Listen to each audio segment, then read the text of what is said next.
Well, hello there, ladies and gentlemen. Are you ready to rock? We are off stage with DWP, and today we have Myles Kennedy with us. Myles, good friend, how are you, sir? I'm good, man. It's good to be here. It's good to see you. It's been a while. Been too long.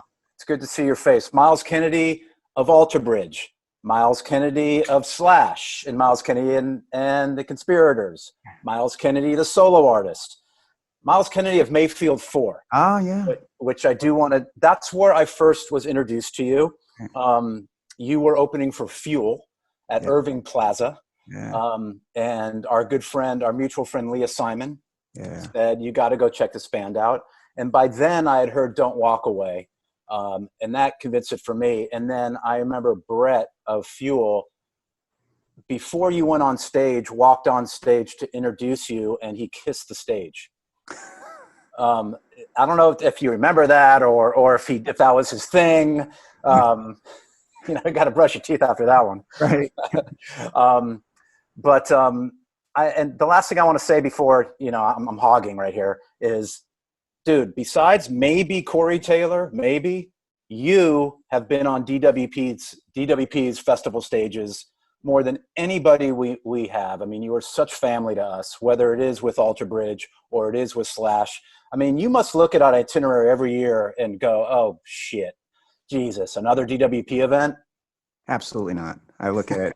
I can't wait. Because like you said, it's like a family thing at this point. It's been so many. And what has it been like? It's been over a decade. I mean, it's been a lot. Yes. And so it's 9 years. Yeah. Yeah. So, with that said, I'm sorry, more than that. What am I talking about? Yeah, well over a decade. Yeah. And it's interesting because as a touring musician, so much of it is about having something familiar to look forward to. A lot of it's about the adventure, but once you've done it as long as I have, then you become familiar with festivals, people associated with those festivals. And so it becomes like, oh, I can't wait to, hang out with Gary and, talk about how cool the assignment is. Hey, Keith, cue the photo of me and Myles. Perfect. And again, we go back so far. I don't know if people could see this. That's why I said That's why I said 9 years, because Alter Bridge at House of Blues in Los Angeles. But little historical fact. And lastly, before we move on, Mayfield 4, for everybody listening, you are off stage with DWP. Please, if anything, check out Don't Walk Away. Check out the song Eden. It's fantastic music, which should have been bigger, but I guess everything happens for a reason, and that led you to your path of Alter Bridge and Slash and your solo record. You're in reading about you, which I didn't want to do a lot of research because we've known each other for so long. Your vocal style, Myles, it's been compared to everything from Marvin Gaye to Stevie Wonder, and of course, like Robert Plant, to Jeff Buckley, which is one of my personal favorites. And when I read that, that was a connection for me because I never actually thought about it. Is that something that solo Jeff Buckley record, did that mean a lot to you? Oh, yeah, you just opened a whole can of worms with that one. I mean, to be completely honest with you, he was the guy for me. That didn't sound right. He was the performer and the artist that I think in a lot of ways established, especially at that point in the 90s, that you could do certain things. Grunge was don't get me wrong. I mean, I love that whole movement. The grunge movement was a very important part of the equation in the 90s and thereafter. But there was something about Jeff's approach which really appealed to me and connected on a very profound level. And I had the opportunity to see him perform in May of 1995. He was touring that record, and it was a little theater in Seattle. And I've talked about this, enough. I never can find the right words for, the song Grace. It's such an incredible. At the end of that, where he's going off and he's wait in the fire, and it's just like, oh my, yes, I do. Yes, and it was like a religious experience. it was like a state of it was beyond, as a musician or a music fan, you look for you want the goosebumps, or sometimes you get moved to well up or even cry. And that's the power of music. It's an incredible, I love the art form. But that night was something I've never experienced. He had the ability to just,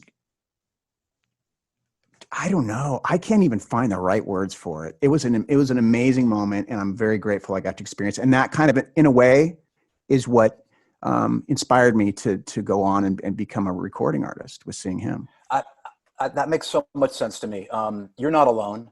Tom York of Radiohead cites seeing Jeff Buckley as a game changer for him that completely helped shape how he arranges his songs. My very quick Jeff Buckley story. And for those, I'm a little historical, like number one, everybody go find Mayfield 4.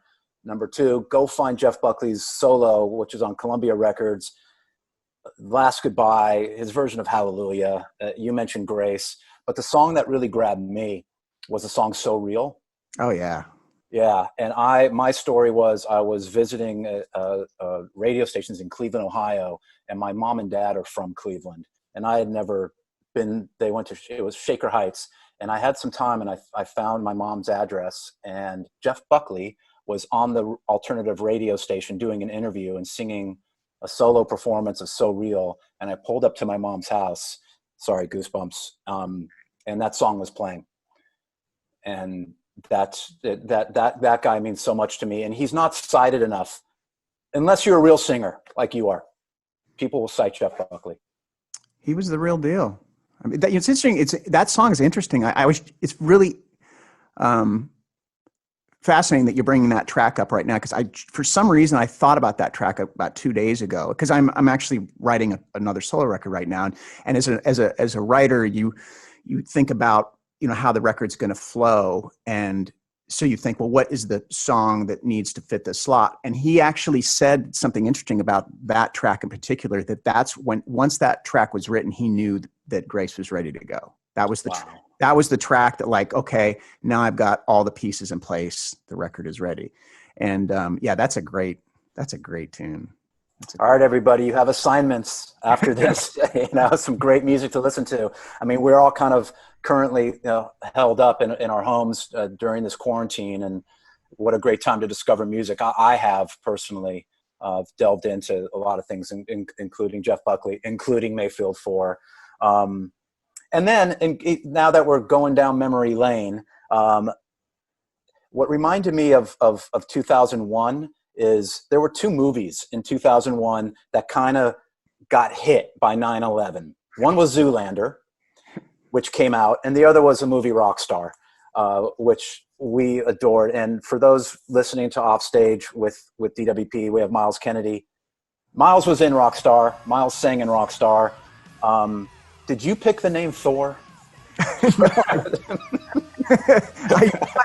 I didn't. That was the character that was in the script, but I thought it was very, very appropriate. I mean, yeah. Mike, and then there's like a whole kind of conspiracy theory of why you are Mike, aka Thor, because Myles Kennedy. Oh wow, Mike. I never thought about. Well, I mean, if that was the case, I was not privy to that information, but it was not to burst everyone's bubble, the conspiracy theory bubble, but I think if I remember correctly, when I got the script, I don't know if I had the part yet. So, and I think he was already written in his mic. So I think it was already set. Well, as Keith Richards once said, never let the truth get in the way of a good story. Right. Exactly. We're with Myles Kennedy. I want to get into just a couple tracks that have been so powerful at DWP festivals. And the first one is Alter Bridge, which is a song that is so appropriate right now. I'm sure you're getting emails and texts about the song Isolation. Yeah. Lately. To kind of quote the lyric real quickly, isolation brings you to the end until you love again. Isolation, if you can only see what we came to be. People kind of are going inner these days because they're forced to. What does that track mean to you right now? It seems a little prophetic, I guess. Even as you read the lyric, what will come to be. It was like, were we writing about the impending pandemic? I don't know. I think that with lyrics, you try to make it so that it's somewhat ambiguous, so that it'll have different meaning to different folks. So it'll be something that they'll be able to use in their own life. But I think for me at that point, that record was kind of a spiritual. I guess I started to question a lot of things that I believed my entire life throughout that whole record. And I think that track is a manifestation of the isolation when you suddenly don't have concepts and a belief system in place that you've been able to fall back on for decades, and suddenly you question all that. So that's what that track and a lot of that third Alter Bridge record represents for me. Right.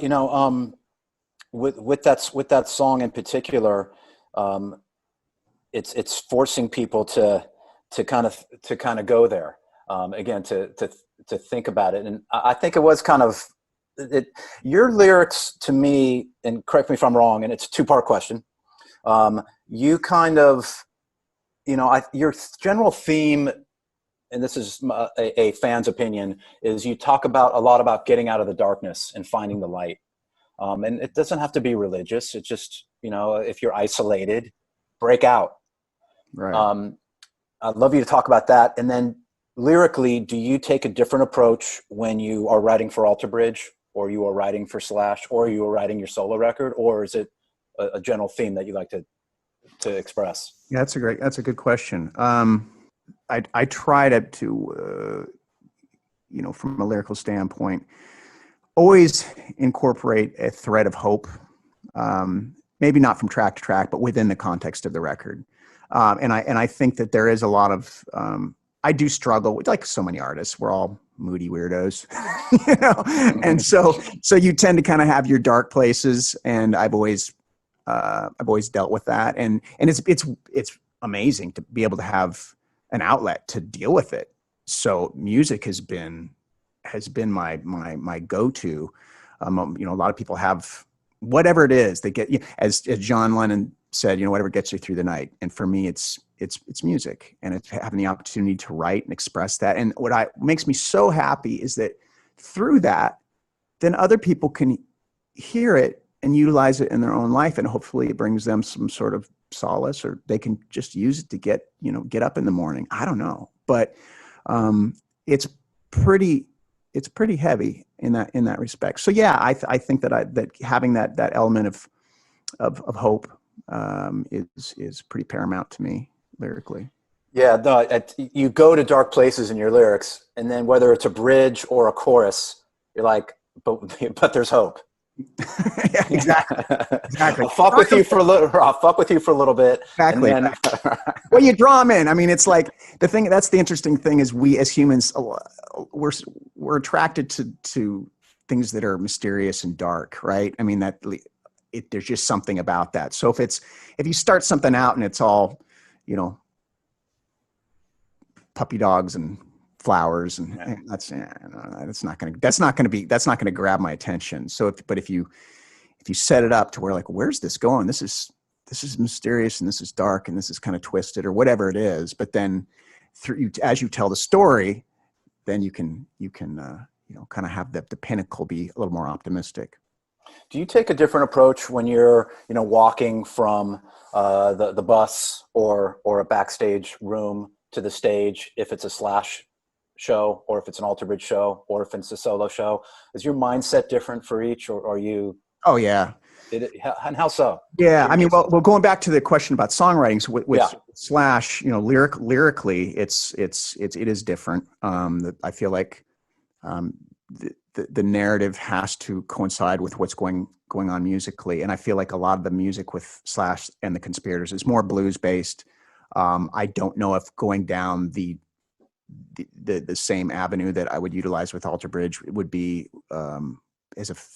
would be appropriate. So I've learned to have a different narrative for that. A lot of those songs are they're not as autobiographical. It tends to be more of a storyteller, but in the first person. So there's definitely a difference there from a performance standpoint.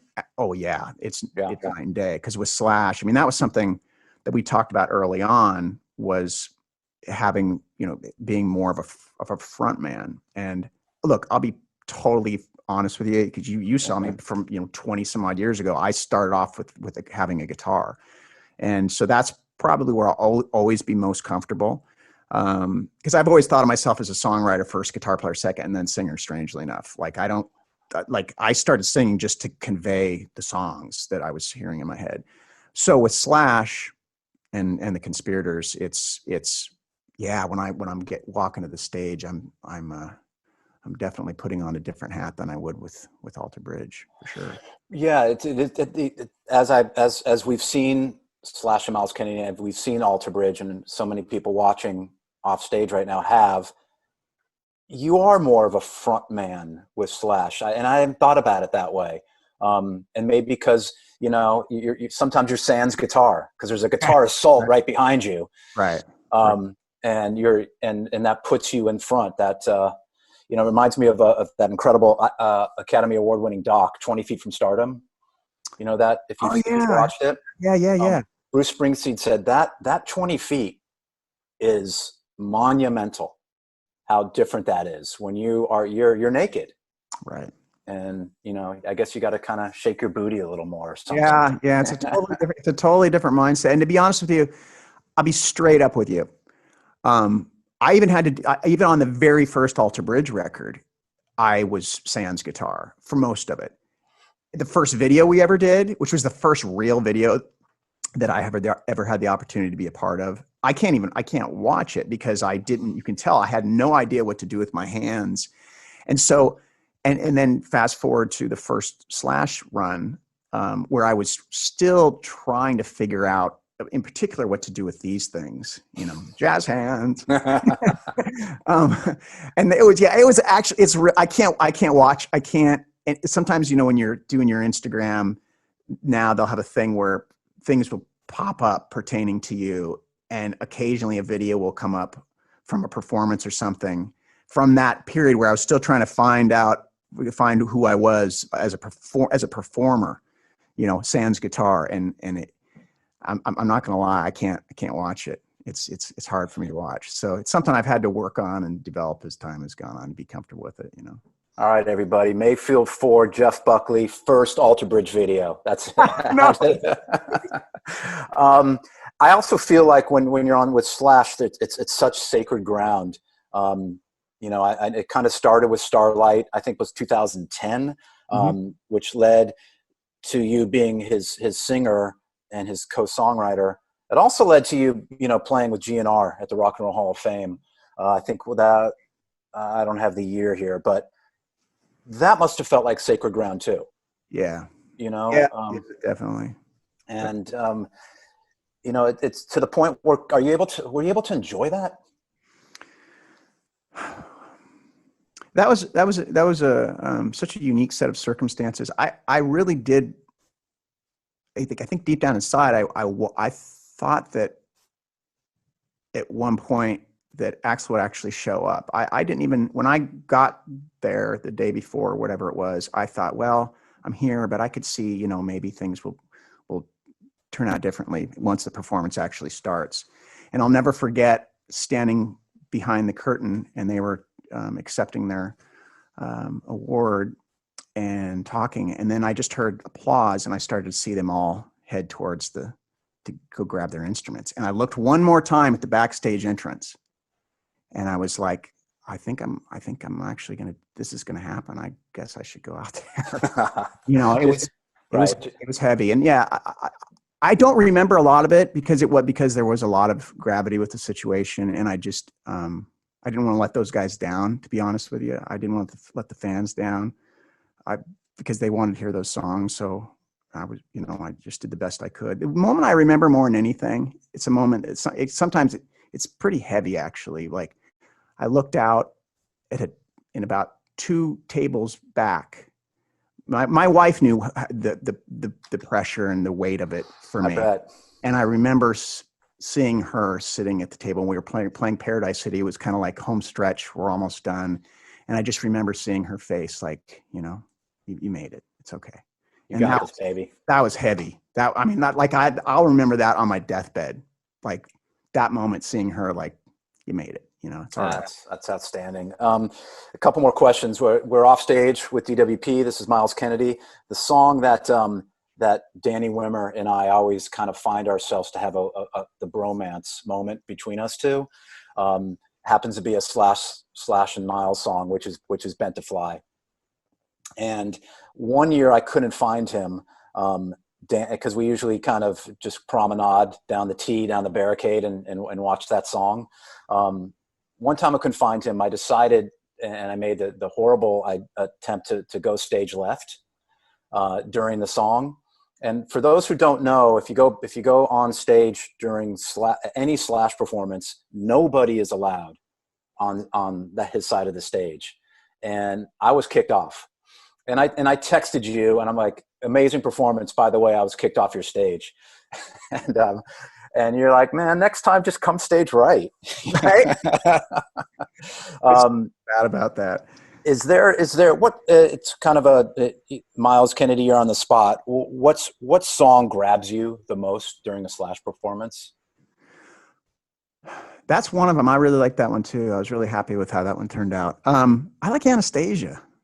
Something about Anastasia. So Anastasia is interesting because that guitar melody, da da da da da da da da da da da. It's very has a classical vibe to it. Really cool. That was something that he actually was integrating when he would do an unaccompanied solo at one point on the very first tour that we did together. When he was touring, the record that had the various singers on it. Yes. And I remember thinking, wow, that's a really cool piece of music. And so when we started doing the demos for what would become Apocalyptic Love, that made it into the fold. And I remember being very excited because I thought that should be documented. That was a real special piece of music. That's great. My last comment to you is you've done a series of cover songs, whether you're at a radio station or you're on solo performances. And the one that really grabbed me, and Leah actually texted me just a couple weeks ago. And it's so wild to hear when an artist says, this song connects with me more than others. And you would never imagine it, which was Levon by Elton John. And can you explain to everybody why? It's an amazing song, but yeah, it has so many different. Well, first of all, to me, Elton John he's on. I'm going to piss some people off when I say this, but to me, there's the Beatles and there's Elton John. I really look at like a lot of his songwriting prowess, and it makes me want to quit trying to write songs first and foremost. Did you know that there were 3 songs that I'm reading his autobiography right now, which if you haven't read Me, is it called? Yeah. All right. Yep. Fantastic. But I think it was on the Goodbye Yellow Brick Road sessions. There were 3, the band had just gotten there to the house where they were going to record. And I think I'm getting this right. And he got up before the band, before they were going to have breakfast or whatever, and took the lyrics that Bernie had written and made the music and the melodies and everything for 3 of those tracks that ended up on that record, including, if I'm not mistaken, Rocket Man. Like in a few hours, he writes some of the I'm thinking to myself, it would take me months to try and do that. So mad props to Elton. He's without a doubt. And then you talk about the Beatles. And I've read up on the Beatles. They would go to Abbey Road at 9 a.m. They would show each other their songs to George and Ringo. That by 10 a.m. they'd record 2, take a lunch and tea break, do the same thing, and teach George and Ringo 2 more songs and record them, 4 songs in one day. But those were the greatest songs ever. It's crazy. On 4 tracks. I know. That's the thing. I was telling my wife that we were listening to some Beatles on a drive, and I was trying to explain to her, do you realize this was done on 4-track recording unit. And then I was trying to explain to her how it would work if you had to bounce tracks and you had to commit to the track. It wasn't like now where you can go in and, I mean, sky's the limit now with technology and what you can do on your laptop. But really, the technology they had was no greater than I was going to pick up my phone, but it wasn't even close to that. It was just like I don't know how they did it, but it sure, to me, it just solidifies the fact that in 300 years they're still going to be talking about the Beatles. Right? Yeah, rightfully so. Favorite Beatles song? What came to mind? Oh, Day in the Life, probably. I mean, that's just, even it says it since I was a kid, I was just like, what is that? I'd sit in the car. I remember once my parents always used to like to go on drives and they just like to go look at things and go on drives and which was fine. Then they'd want to get out and roam around. And I would just sit in the car and continue listening to music. And I remember hearing that song come on, and it really, like, I can still remember everything about that moment. I was probably like 9 years old. And that's awesome. We play this game. I play this game within other interviews.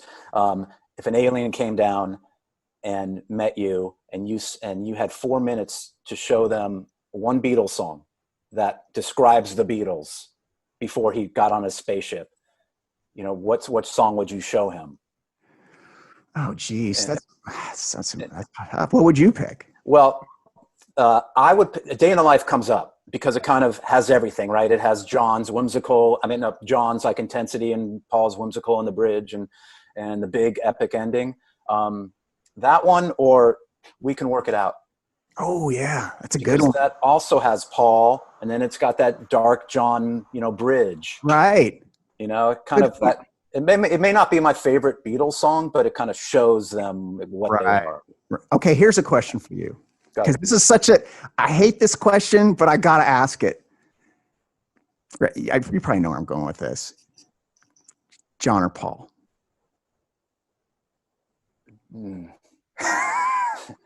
John, because it embodies more, and Paul McCartney, this is no disrespect to Paul McCartney, but John Lennon to me embodies what the rock and roll spirit is, not more than just the music, the rebelliousness, the other side of the tracks, the fighting, the contemplation, the angst. Right.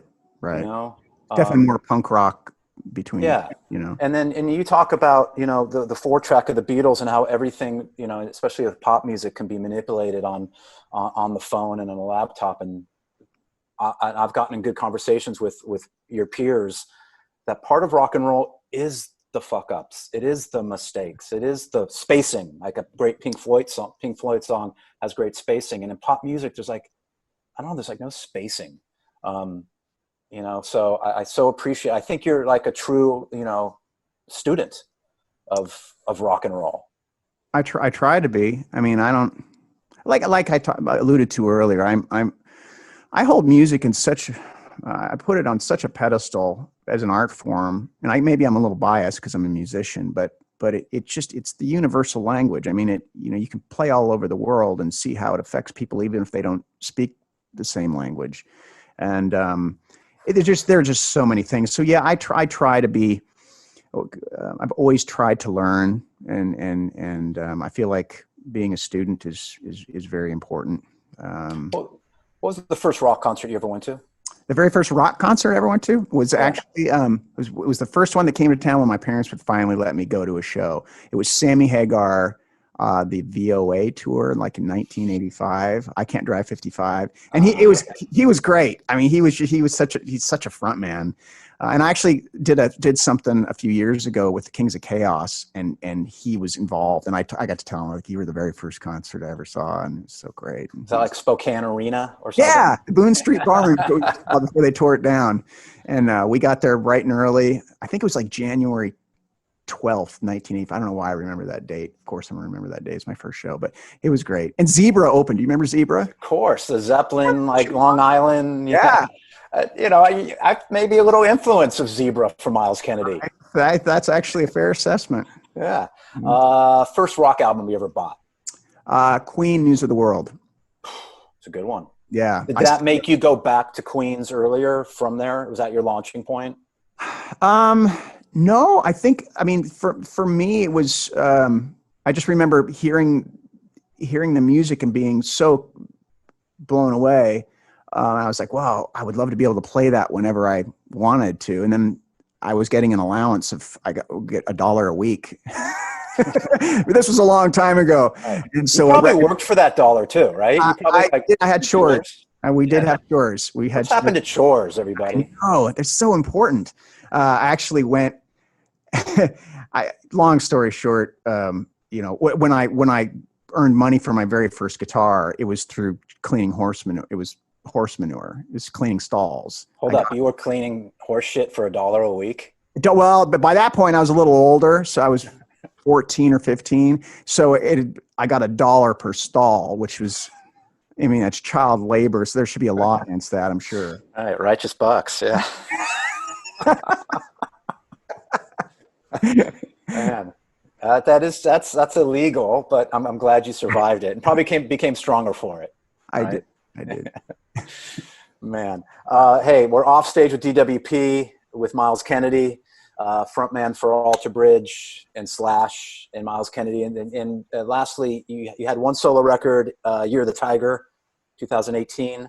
You're working on one now. Yeah. Is it is it evolving for you? Is it is it hard rock? Is it, I hate you're not a guy to be put into a genre, but yeah, what could tell us what you're working on, please? Sure. Yeah. I mean, I've been, we finished up a run of the States, Alter Bridge did, end of February. And I think at that point I kind of saw the writing on the wall with what could happen with this, pandemic and whatnot. So I was like, well, there's a chance I could be home for a while. So I'm going to just get right to work. So I don't know, what was that, 12 weeks ago or whatever. So I've been just in here, just working nonstop. And it's evolved. It's, the Year of the Tiger is first of all, it's a very dark record. And it's very stripped down, very acoustic based. This one has elements of that. I wanted to keep a common thread with there are acoustic elements. There's definitely still that element of a lot of slide guitar, a lot of lap steel, because I just love how emotive both those are. But it definitely rocks a little more. There's no doubt about it. This is more of a rock record, with kind of a heavy R&B undercurrent at times as well. Like there's even one song, If It Makes the Record, which is a full on like Motown thing. Like, so I don't know. I've got so many right now. It's really going to depend on what makes the record. I try to just write. I think I learned that from a David Bowie interview where he would try and write. He'd have like 40 songs to choose from. So that way you can make the best statement you can. Right on. Myles, thank you for your time. Thanks for joining us on Off Stage. Is there, we all should be together at our festivals, at DWP events, and we will. Is there anything last you want to say to everybody out there listening? You know what? I think obviously these are challenging times, and I keep saying this. It's a cliche, but this too will pass. It's. I think we're going to look back on this in a year, and everything's going to be fine. But I will say I miss everybody a ton. I mean, it's so strange not being able to tour right now and see everybody and take part in the fellowship of music. So looking forward to when we can do that again. Same here. We love you, man.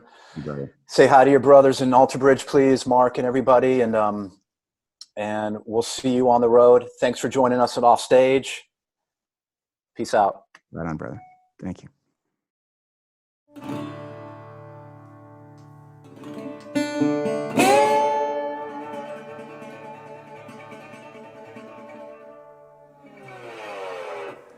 Levon bears his wounds like a crown. He calls his child Jesus because he likes the name, and he sends him to the finest schools in town.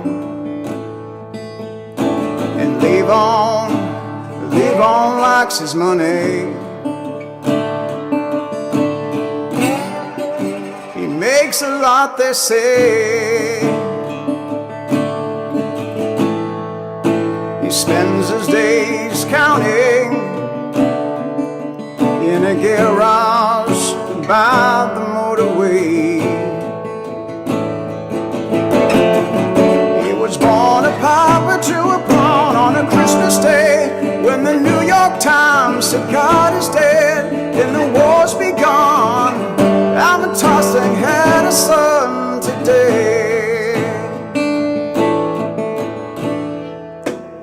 and it shall be Levon, and it shall be a good man, and it shall be Levon, in tradition with a family plan, and it shall be Levon, and it shall be a good man. He shall be Levon. Yeah.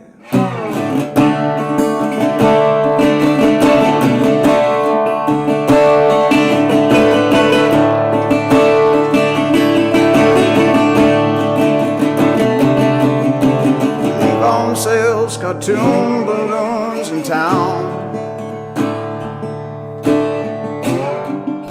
His family business thrives. Jesus blows up balloons all day, sits on the porch swing watching them fly by. And Jesus, he wants to go to Venus. He does. Leave Levon far behind. Take a balloon, it goes sailing, while Levon slowly dies. He was born a pauper to a pawn on a Christmas day, when the New York Times said God is dead and the war's begun. I'm tossing head of sun today.